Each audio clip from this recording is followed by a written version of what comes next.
Scotty G's going to need you, people. Bar W Beef. Join Scotty G Friday from noon to 3 at The Grill at 2264 South Main Street in Nephi. The Grill, Bar W Beef, 2264 South Main Street in Nephi. Scotty doing the show until they figure out what they're going to do on that. Scotty will handle it and bring in guests, and away we go. Life goes on. It always does, man. That's just the facts. So, the last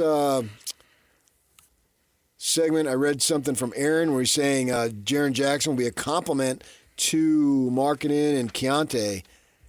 Will he be a compliment, or will he be the best player on a team?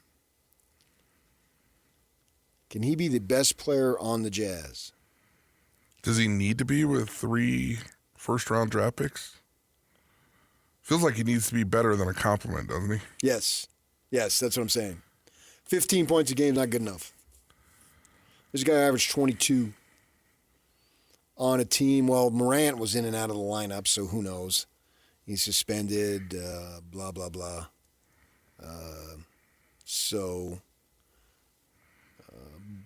But he is a big man, obviously, and little man got to get him the ball.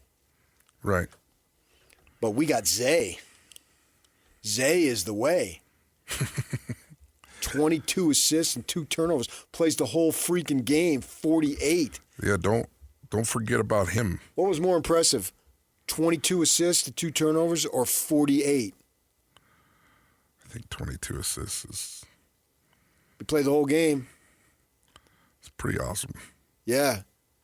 He might be out 3 weeks now with load management. Scotty Skiles and John Stockton are watching that going, man, that used to be hard to do. What else is new? Scott Skiles? Well, he has the record. Scotty Skiles has the record. John Stockton had like 22 or 24 in a game. For a singular game? Yeah. Oh, what is Scott Skiles? I don't know. I'll have to look it up. Let me look it up. How do you know he has the record? Because I was mad John Stockton didn't have it. He's got to hold every assist record? Yeah, he has to hold every single one of them. So the 30 assists. 30 was... Scott Skiles holds the NBA record for most assists in a single game, dishing out 30 assists in 1990, December 30th, 1990. Oh, how about that? Scott Skiles. Random facts for 500. That's kind of a random player, Scott Skiles. He was okay. You got to appreciate that guy. Yeah, he had the little bulldog mentality, but I mean, he's not an all-timer. No, but you know what's really fun for me? So I have a younger brother that's 18 years younger than me. Uh-huh. And we're obviously totally different generations. I'm Gen X. He's a millennial, right? Mm-hmm. And you get this whole, like, friction between, like, oh, there's a bunch of plumbers playing in the NBA. You know, and I'll pull out guys and I'll just say, hey, can you just check out this plumber for me? And I'll send him like I'll send him like Francis, the franchise, Stevie Francis. Steve Francis. And he's like, holy crap, that guy was good. And then I'll be like, hey, then I'll send him one of Price, you know, the point guard. Mark Price, yeah, Mark Price. He was good. I'll send it to him. He's like, God, that guy was good.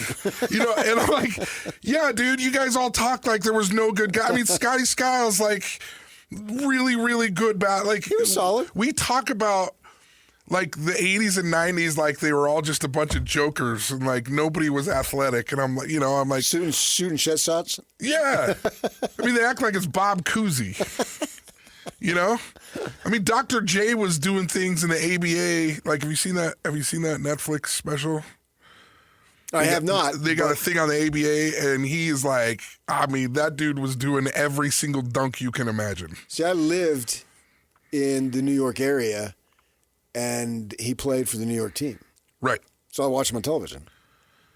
Yeah. And so it's fun for me to just kind of go, hey, check out this plumber, you know, because so many people just think that, like, nobody was good in the 90s. And I'm like, dude, there were so many.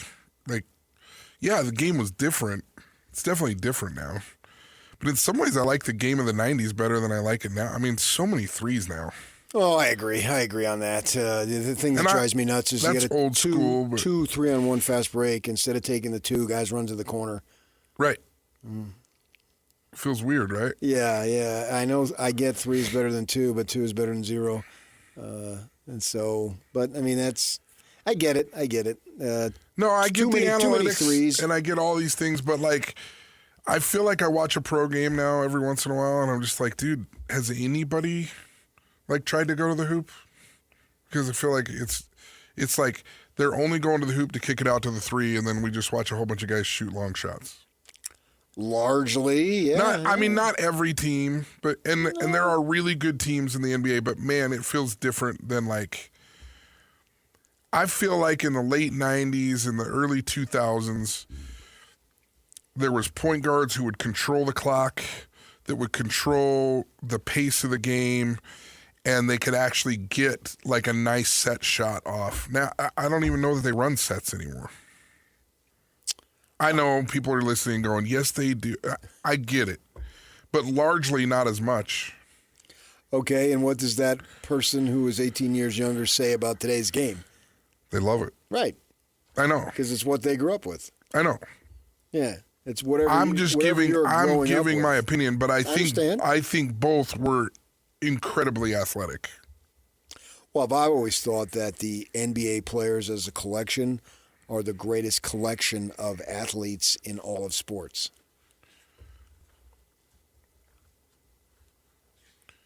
Who could you even throw in the category with that? Football. Yeah, but there's so here's the thing that I love about football is that there's a place for every body type and every type of athleticism. Yeah, but I think that but I don't think that they are defensive linemen and offensive linemen, they look big. I also think for their size, they're amazingly athletic. No, I don't disagree with that, but they're not. All you have to do is play basketball with a couple of football players every once in a while, and you're like, oh, he's really good at jumping cones and running fast. He's not coordinated. I understand what you're saying. Yeah.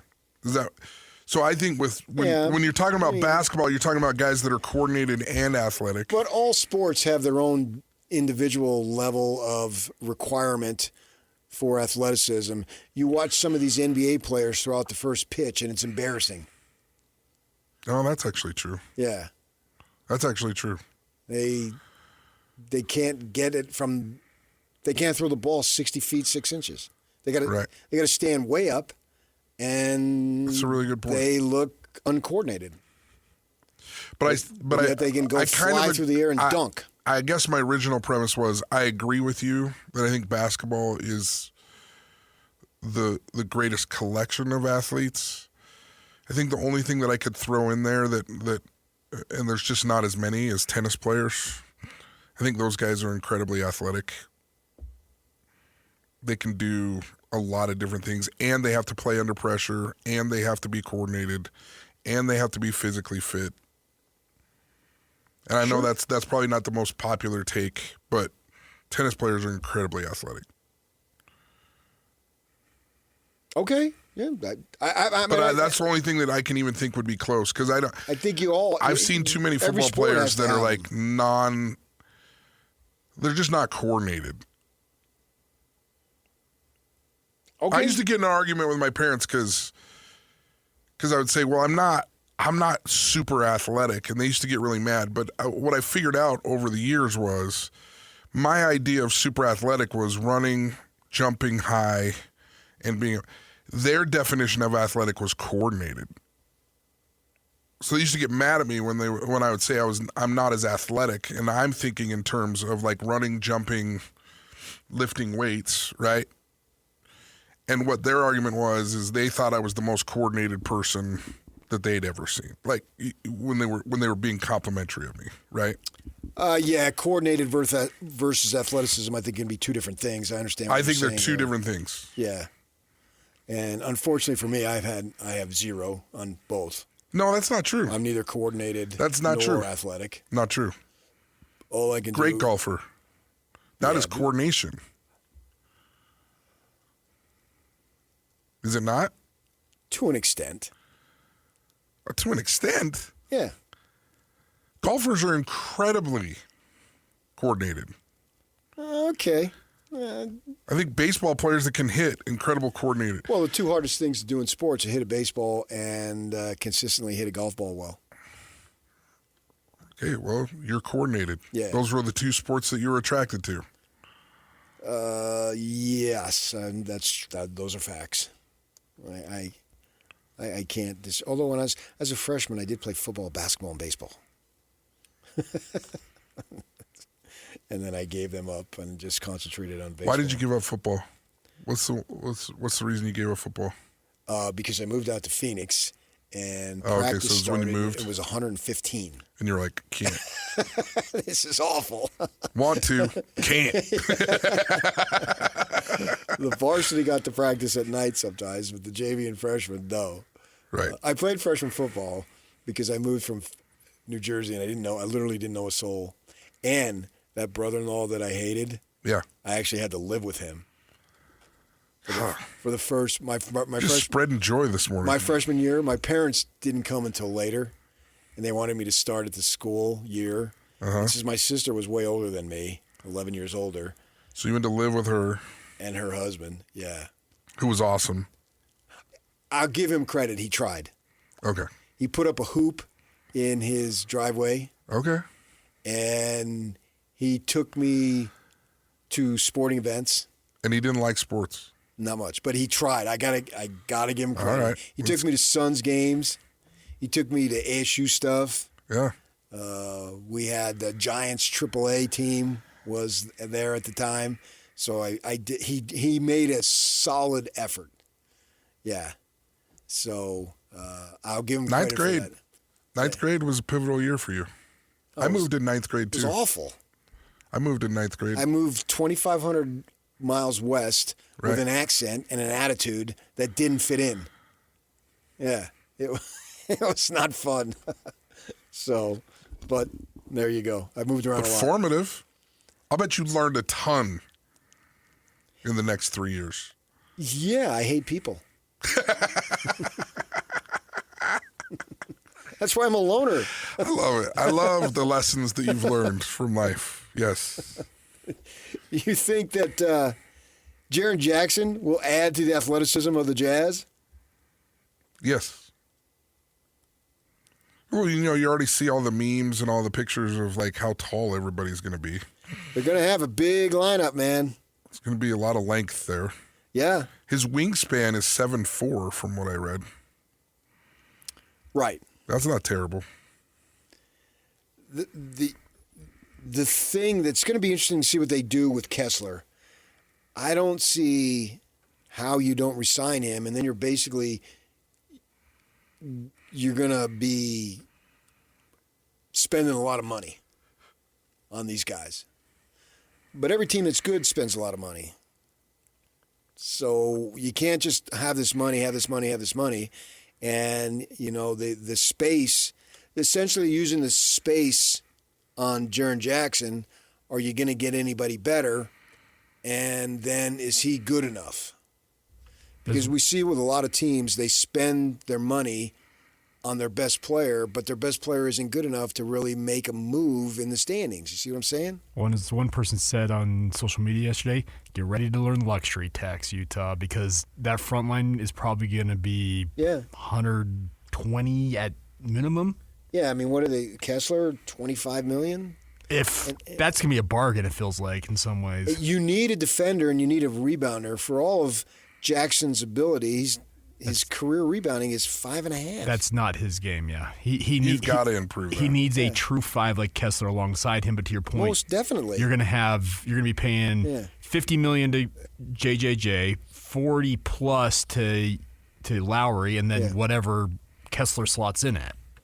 And then Keontae's going to come up. But I mean, they got to do something. You just can't sit pat and just exclusively build through the draft, and you got no choice. So under the circumstances, and I know some people think this is lousy in large part because of the financial commitment, but to me, Were you going to get anybody better than Jackson? Then it becomes how good is Jackson combined with the other guys. And the great thing about it is that in the coming years we'll be able to see it, and it'll be fun to see how it develops. Are they right back in the same boat to where, okay, they've got a good team. They had a good team with Mitchell. They had a good team with Boozer and D. Will, but it wasn't good enough. Is this going to be the same thing? I'm not willing to go there. I don't want to put a cap on this. I can see people who are negative towards the Jazz and don't want their feelings hurt and have the defense mechanism to say, well, yeah, that's what it's going to be. We'll ask Tim LaComb about it next, get his thoughts on this acquisition. So stay with us right here on 97.5, the KSL Sports Zone. All right, it is Win Tickets Wednesday. Don't miss your chance to win big every week on the KSL Sports Zone. This week, you can win tickets to see Brian Regan at the Delta Center on Saturday, February 14th, Valentine's Day. Get your tickets today at SeatGeek.com or listen to the KSL Sports Zone all day Wednesday for your chance to win. All right, man. The big trade, Jaren Jackson Jr. is coming, and it signals the end of the tankathon, does it not? Yes, it does. Joining us now is Jazz analyst on radio. You can hear him every game, pre, half, and post with Jake Scott. His name is Tim LaComb. Tim, you're on with PK and Riley Jensen. Good morning. What's going on, fellas? Riley? Tim? Good to talk to you, man. Good to talk to you. Minute. It has been a minute. I think it was Guadalajara or something like that. We had a Mexican lunch together one day. It was good. That's about the last time I seen you. Yeah. So, I hope you guys are doing great. Good morning. Give me your initial reaction, and then now as you've had time to process the trade. Initial reaction, I was sitting at work and had a colleague run around the corner like, we got a Shams bomb. And I was on the phone, so I just grabbed the phone out of his hand. I couldn't see it. I'm 55, and I can't see as well as I used to, so I put that thing close to my face. And I think the first thing I saw was Utah Jazz. I knew we were, there was something going on. And when I saw Jaren Jackson Jr., that's a guy who you make a list. I've been doing this for 6 years now. And when the teams roll through, you have an opportunity to see everybody in the league. Some guys really impress you. And I think Jaren Jackson, just his ability to do all the things I think that the Jazz need right now. He's a spacing guy that can shoot.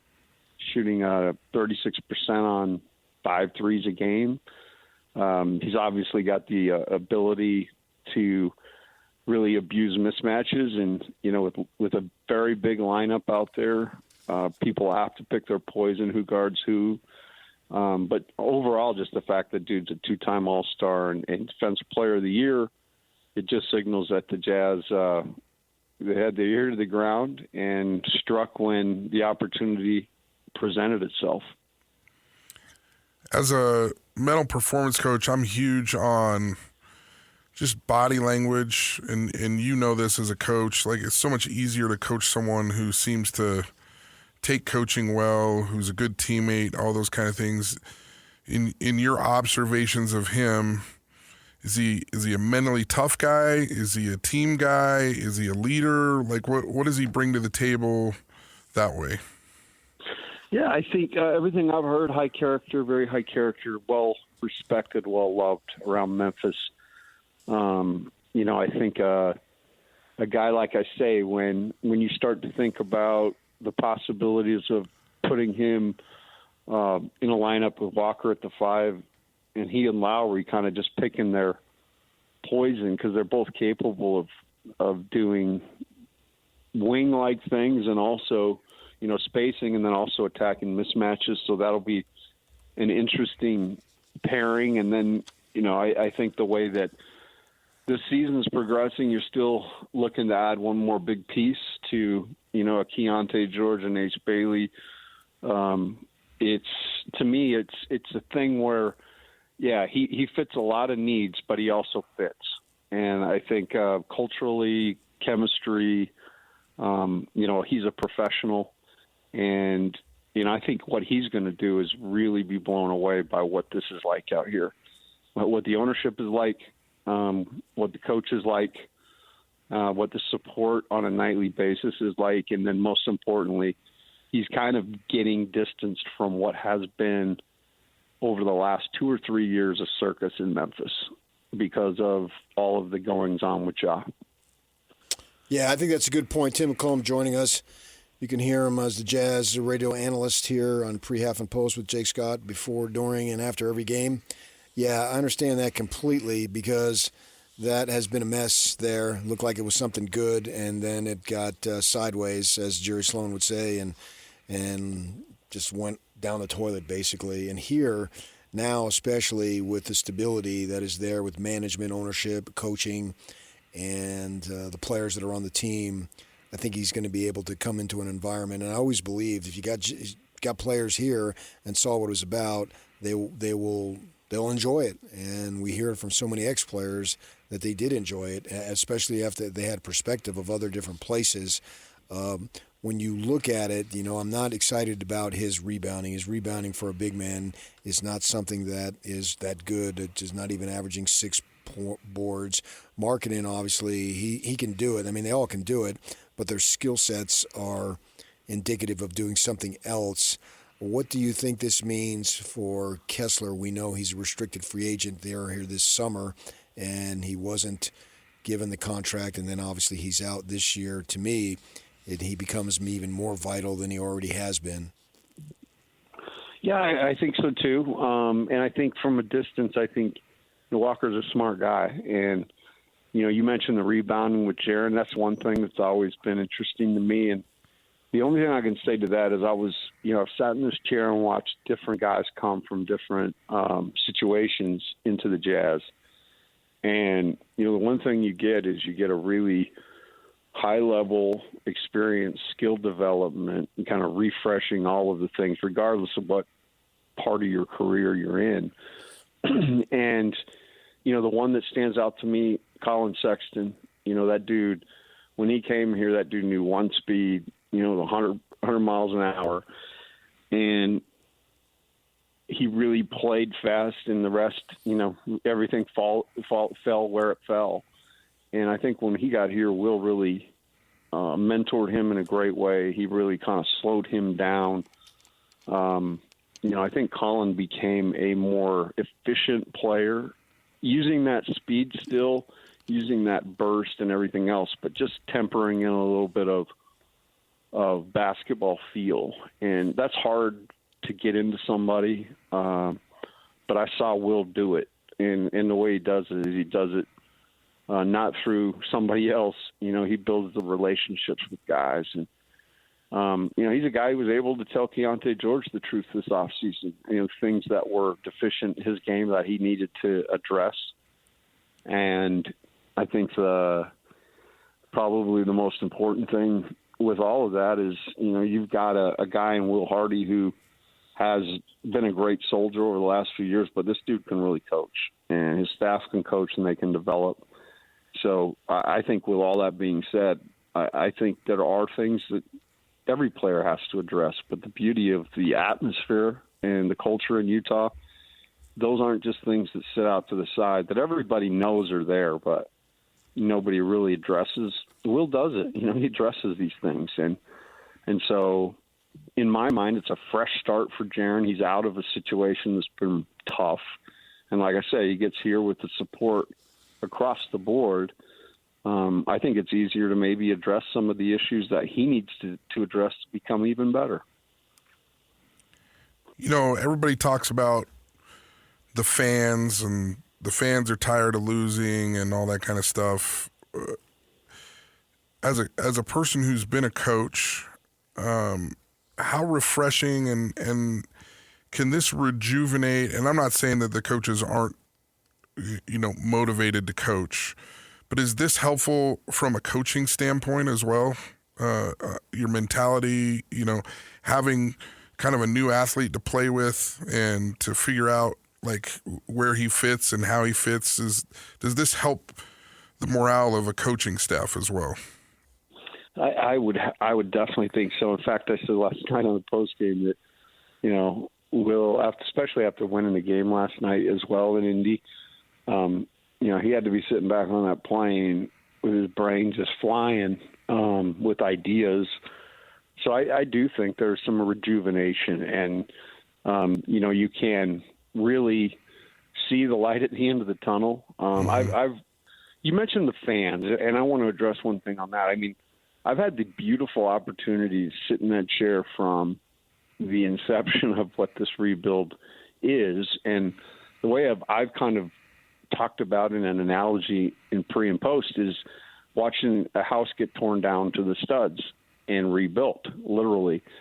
And what has been fascinating to me is the number of people that have been so, critical of sawdust on the floor or, a part that hadn't arrived yet that needed to be put on the house. Of course, through the rebuild, there's not going to be many positive signs. You got to really kind of dig in and look.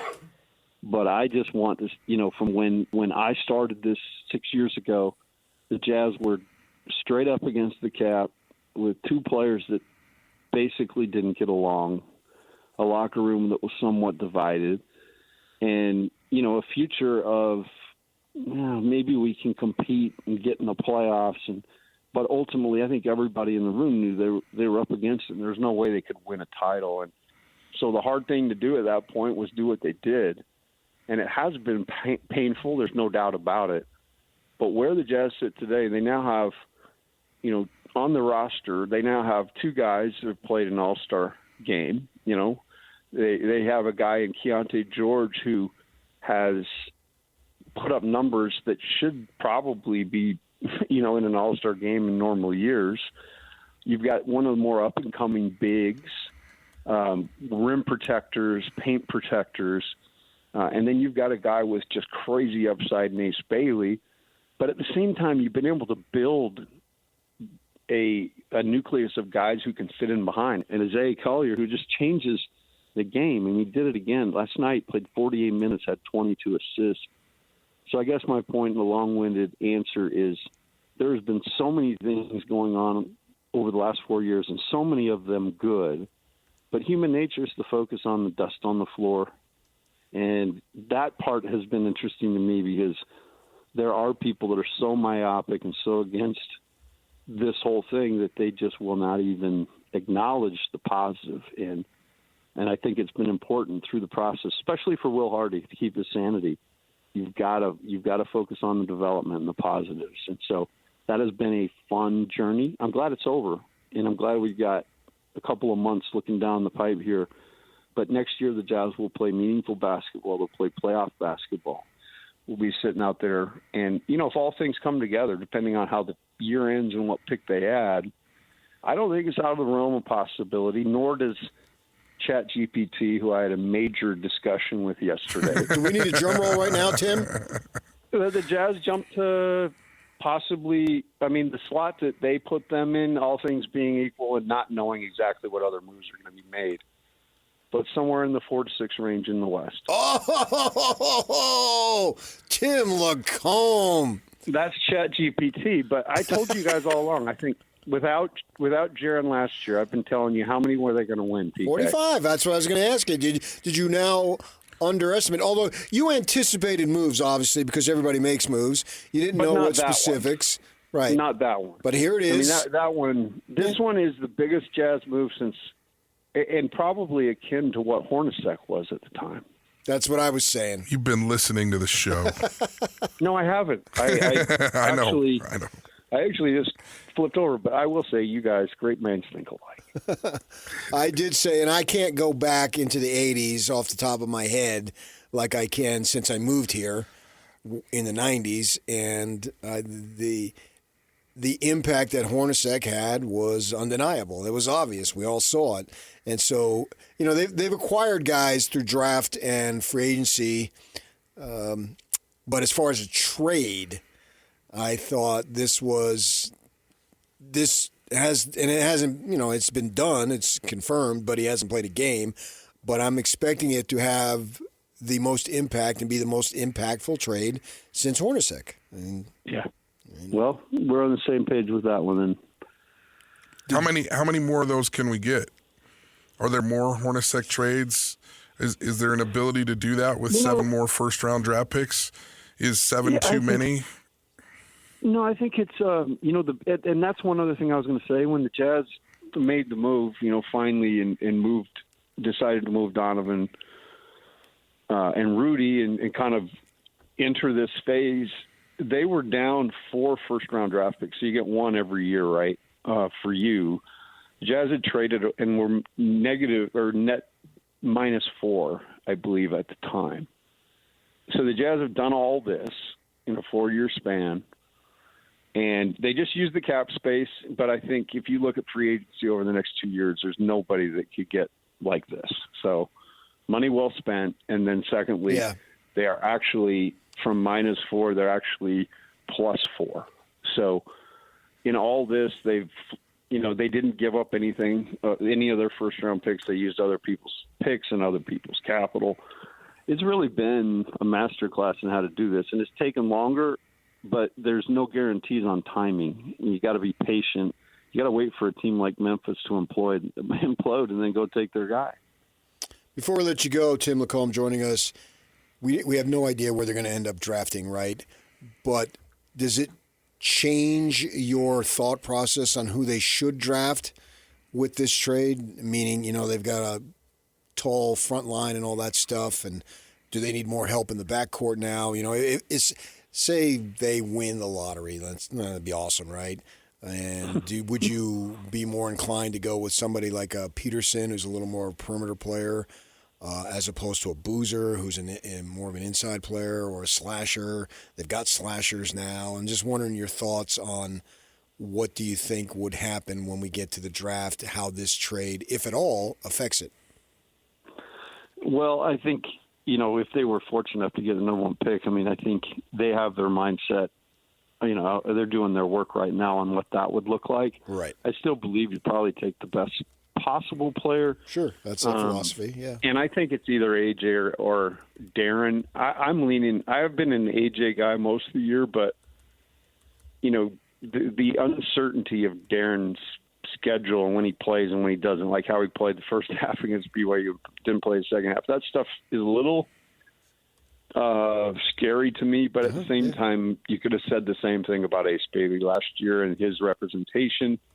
So sometimes when you get the kid away from their people, they become normal. So there's a lot to uncover there. But bottom line, I think you just take, you take a guy that will complement what you're doing. And this seems to be, Keontae's 6'4", Ace 6'8", 7'1" wingspan. Walker 7'7", 6" wingspan. Jaren Jackson 6'10", 7'4" wingspan. Lowry Markkinen 6'10", 7-foot wingspan. You are huge. You are huge, and Thank you're you. skilled. Oh. So I've been waiting for that my whole life. Walked into that one, Tim. You walked into it. Like into the corner of the wall. You put it on a tee. And he does what he does when the ball's on the tee. He strikes. You need to be careful. Okay. DJ, where's DJ to take control of this thing? That's where he usually goes, DJ, thanks, Sibling. the old hook segue. Tim, we sure appreciate your time, and we will talk to you soon, okay? Hey, love you guys. Thanks. All right, that's Tim LaComb. Okay, I told you earlier that it about Win Tickets Wednesday. Well, now is the time. Yes, it literally is Win Tickets Wednesday. Caller 12 at 801-575-ZONE. 801-575-ZONE will win a pair of tickets to see Brian Regan at the Delta Center on Saturday, February 14th. Caller 12, call right now, 801-575-ZONE. Pair of tickets to Brian Regan at the Delta Center on Valentine's Day, Saturday, February 14th. Okay, coming up, we're going to get into the psychological aspect of why the Cougars play 2 different games every time they play. Stay with us right here on 97.5, the KSL Sports Zone. This is JJ and Alex. I got this. I'm starting to buy into the young group showing progress, slowly but surely, churning its way up the tracks to a superstardom maybe in the future. How about Ace Bailey's last 10 games? You want to see the numbers? 15 points per game, 4.4 rebounds. He's shooting 34% from three. As a rookie, I'll take that. Yeah. It's going to get better. I talked to Will Hardy, and he talked about what they're doing is trying to get Ace to do a lot of the other things because they know he's an offensive juggernaut. They're working on a lot of other things, and maybe that plus some games he's missed kept him out of the rising stars, which how do you not have Ace Bailey in that game? Have you not seen the dunks? Have you not seen the production? Why do you not put Ace Bailey in that rising stars? It's a stars competition. These are the best players. So when you have a rising stars, your best young players need to be in that game. It's a joke. He's phenomenal. Catch JJ and Alex afternoons from 3 to 7 on 97.5, the KSL Sports Zone.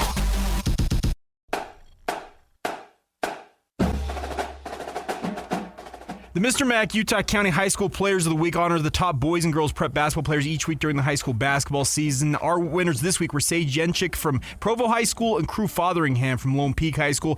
Yenchik tallied 17 points and 6 assists in a win at Orem, and then added 18 points, 10 assists, and 6 steals in a win over Timpanogos. Fotheringham paced the Knights last week with 24 points in a win at Syracuse and 21 points in the road win at Corner Canyon in region play.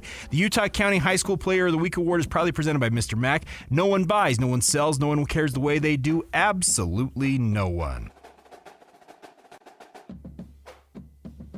Okay, man. Hey, Riley Jensen's sitting in. He's a mental performance coach. He can help you if you have a business that needs some help in that area. What's your website and all that stuff? So www.rjpg.net. It's Riley Jensen Performance Group. And we love what we do. We help. Obviously, I work with athletes from 9 all the way up to a 52-year-old rodeo professional that I work with. Nice. But we also, I think people don't understand that we also help businesses. Yeah, that's what I said. Yeah. We help sales professionals with work-life balance, with dealing with the stress and the pressure of work, and helping people to be able to hit their goals. Yeah. Real quick, the Cougars, they have been one team, one half, and the other team the next half. Obviously, the first halves have not gone well, and the second halves have gone great.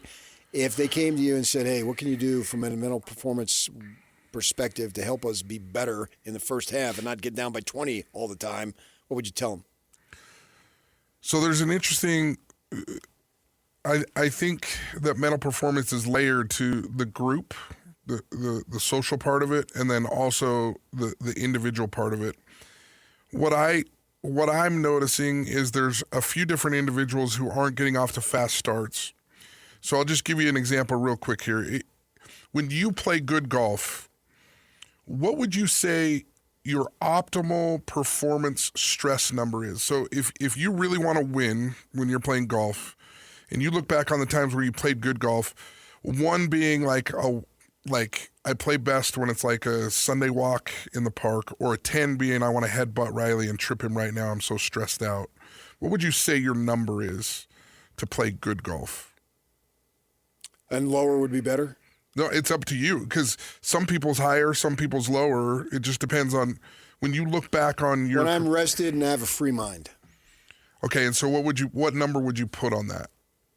Well, if 10 being the top, then I want it at least an 8.5, 9, because the mental aspect is so important. I told you. Okay, I'm asking the question wrong. What I'm saying is your stress level going into the tournament, your optimal performance level is what number?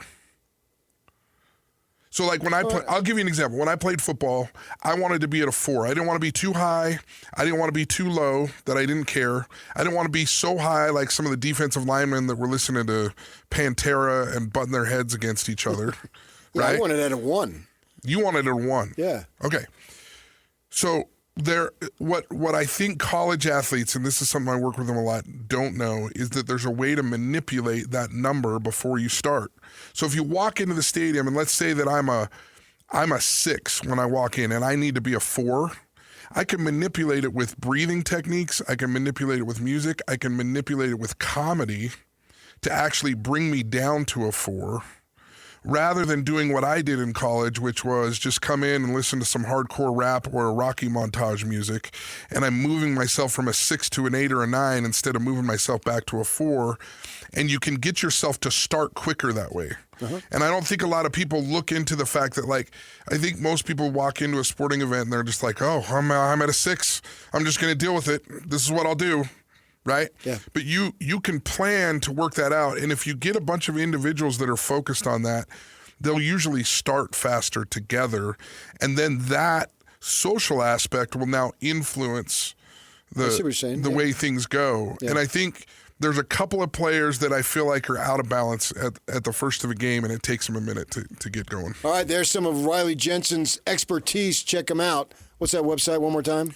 rjpg.net. All right, we're talking Super Bowl. We're going to Seattle next. Stay with us. 97.5, the KSL Sports Zone.